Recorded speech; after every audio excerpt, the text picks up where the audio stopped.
So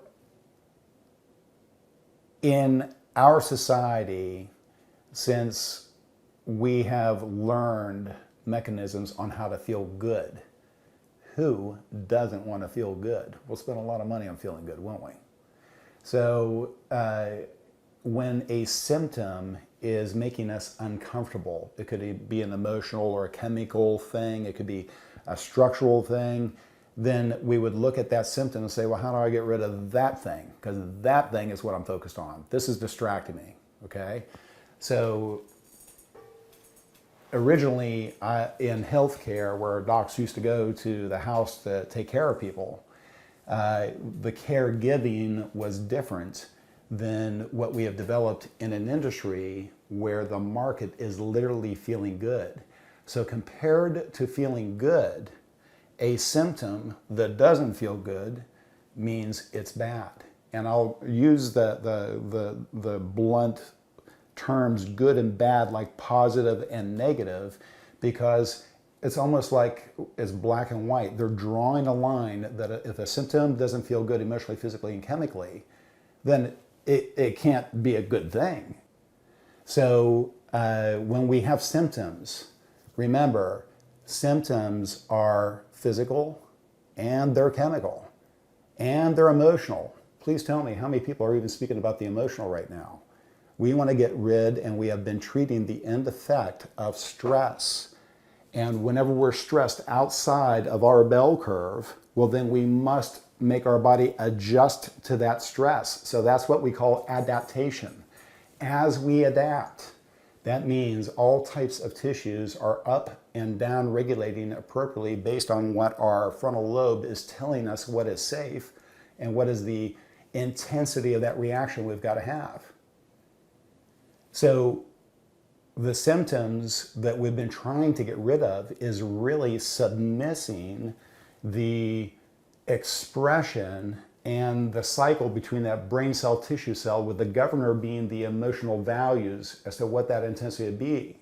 So as we're submissing that, you realize that we're actually submissing the thing that not very many of us are really addressing.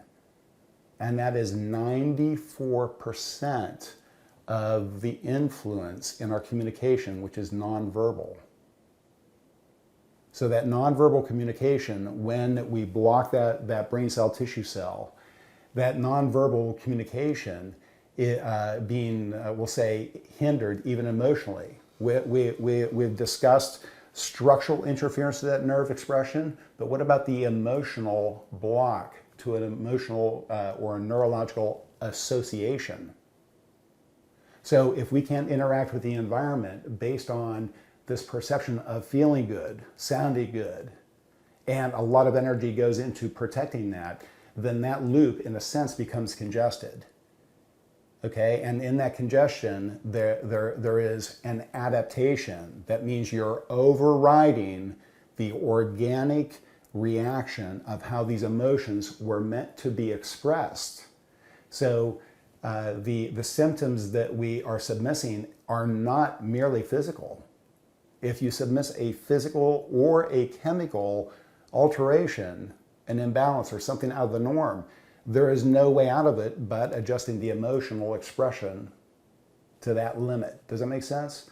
Wherever that medicine takes you to, even if you're more comfortable but less expressive in that intensity, then you're actually limiting your own expression. So as opposed to labeling all symptoms as negative, remember, all symptoms would be adaptations. To submiss a symptom would be submissing the physical expression of the simultaneous experience of emotions. Does that make sense? So when we get in cycles and loops of the way that we think, we can also create what looks like a category of symptoms that could be listed under a disease. And once you got that label, what do? You start working on feeling better. You see, you have a condition now, okay? Now, meanwhile, those category of symptoms were the adaptation. So once you knock adaptation out, what do we do with the condition? We never resolved it, did we? We never expressed it. As a matter of fact, we repressed it. What will happen to anything being repressed? That it will find another way to express itself, and by the way, we call that the brand new condition that you'll be treating.